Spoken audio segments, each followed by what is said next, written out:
Are you afraid of cholesterol? Do you avoid fat because of it? We have all heard about the role of cholesterol in the clogging of arteries. However, are you certain that all of what you've heard is true? In this video we will explore the untold science behind cholesterol according to Dr. Barbara O'Neill. She is a well-known doctor who has spent decades researching how the body works. Today we will hear her views on the myths of cholesterol and the role of cholesterol in the body. But one of the reasons why so many people stop the fat is because of cholesterol. Would you agree with me? So let's have a look at cholesterol. It's a good time to look at it because the liver makes cholesterol. And by the way, it makes cholesterol according to the demand our body puts on it. And 80% of the cholesterol that the liver makes is made from glucose. And 20% of the cholesterol that the liver makes is made from fat. Now this information tells us straight away, it's not the butter on the bread, it's the bread under the butter that's the problem. And that's what Atkins found. So let's have a look at cholesterol. There are two main types. One is high density lipoprotein called HDL, high density lipoprotein, and LDL. HDL is usually called the good guy, and the reason for that is it's the carrier. So it carries excess cholesterol from the blood back into the liver. That's why it's called the good guy.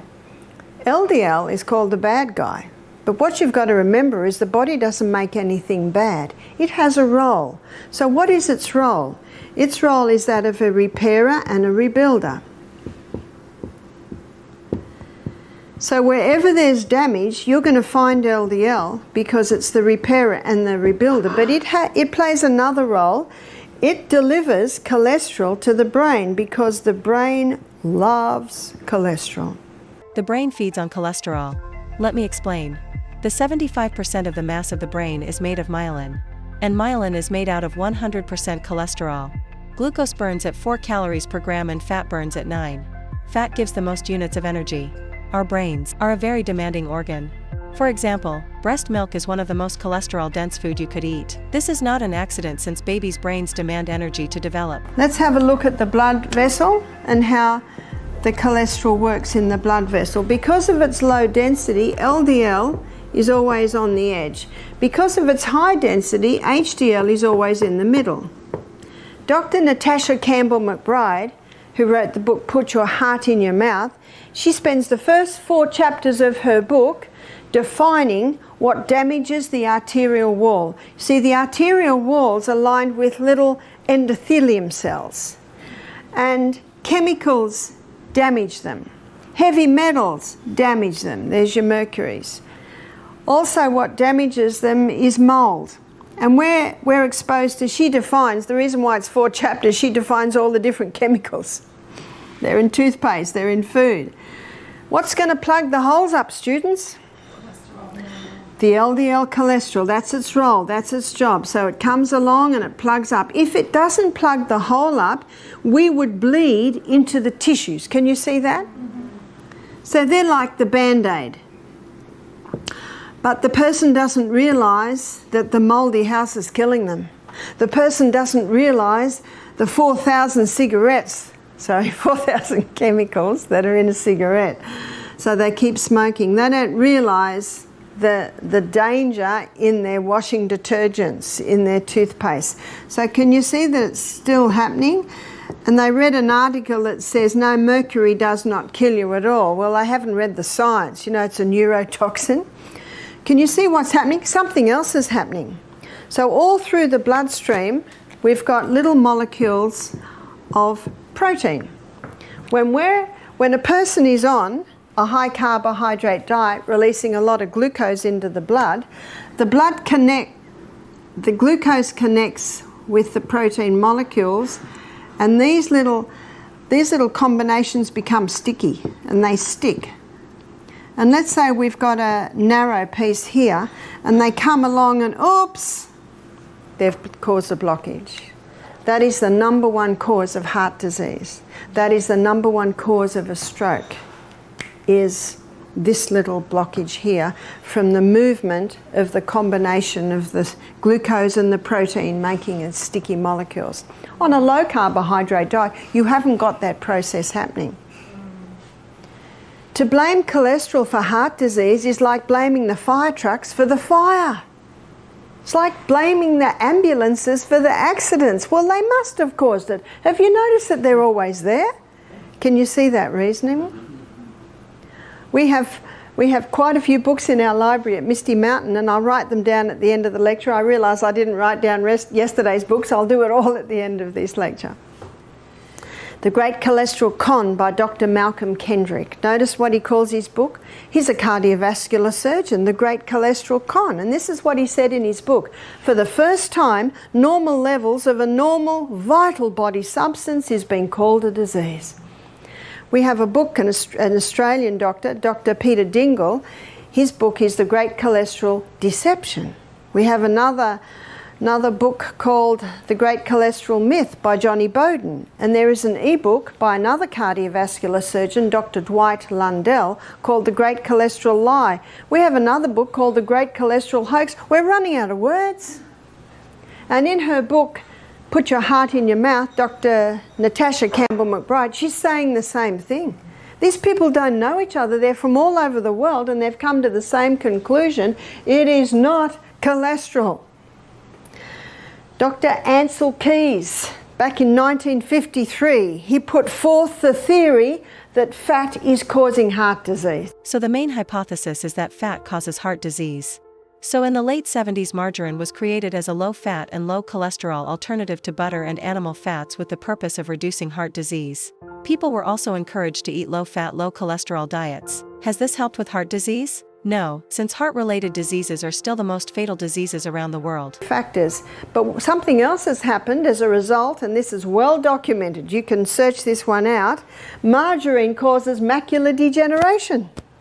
That's a proven fact. So what else have they done to try and lower heart disease? Put everyone over the age of 40 on cholesterol-lowering medication, yeah? Cholesterol-lowering medication. Are you ready for the side effects? Dementia, muscle wasting, Alzheimer's, memory loss, and they've just added another one, breast cancer, because our sex hormones are made from cholesterol. I'll tell you a story to illustrate. I had a lady and a man attend my programs in New Zealand. They were in their early 70s. Tuesday night I spoke on heart disease, where I revealed what's happening with cholesterol. They came to me on Thursday. They said, we need to talk to you. He said, we're about to put my wife in aged care. He said she was leaving the iron on. We got to the point where we won't be able to handle her. He said, we came to your lecture and we heard what the cholesterol-lowering medication does. She's been on it for 10 years. It was Lipitor. There's a whole book written on the dangers of Lipitor. He said, so we stopped because they heard me say there will be a side effect to stopping Lipitor. Your memory will return. So this is a drug a person can be on 10 years and just stop. The side effects will be beneficial. He said to me, we're on our third day, and he said, I've got my wife back. He said, we are not putting her, we did not want to, but he said it was getting so difficult. And they both had tears in their eyes. How many people are in aged care with dementia and Alzheimer's and memory loss, and it's the cholesterol-lowering medication? I believe personally this verges on criminal, especially when you hear what I'm about to say. It was probably 5 years ago now at Living Springs Retreat. We had a scientist do our program with his wife, who was a nutritionist. They're both in their late 60s. She's 69.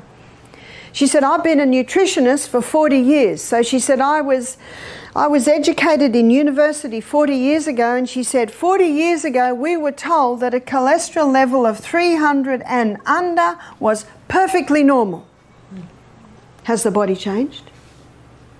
No. So can you see what medicine has done? They've dropped the levels. They now say that if you are over 190, you're a walking, talking heart attack. I have had people say that to me. One girl was 30, her cholesterol levels were 192, and the doctor said, "You've got to go on cholesterol-lowering medication." 30! We had a pharmacist do our program. She said, "This really annoys me." She said, "I know it's only a money-making scheme. Because if you go on an antibiotic, you're on it for a week. If you go on cholesterol-lowering medication, how long are you told you're on it for?" Life. Now she said, "Oh, I'm a pharmacist. I'm not against drugs. It's my business." But she said, "This annoys me." You see, the brain needs fat. So a study was developed or started, I should say. A study was started in the little town of Framingham. In the little town of Framingham, 30,000 people were assessed. This has been going for 30 years. They started it to prove that cholesterol causes heart disease, but it hasn't. It hasn't at all. Some people with low cholesterol levels are having heart attacks. We had a lady from England do our program. She said, "I had a heart attack recently and I had a cholesterol level of 150. She said they did an angiogram, my arteries were clear. What happened there? She was under great stress. You know, great stress can constrict the arteries. There are many factors that come into play, as you probably can see. But what this study showed, the Framingham Heart Study, that's what it's called, it showed that people with high cholesterol levels don't get Alzheimer's. Why don't they get Alzheimer's? Because what does the brain love?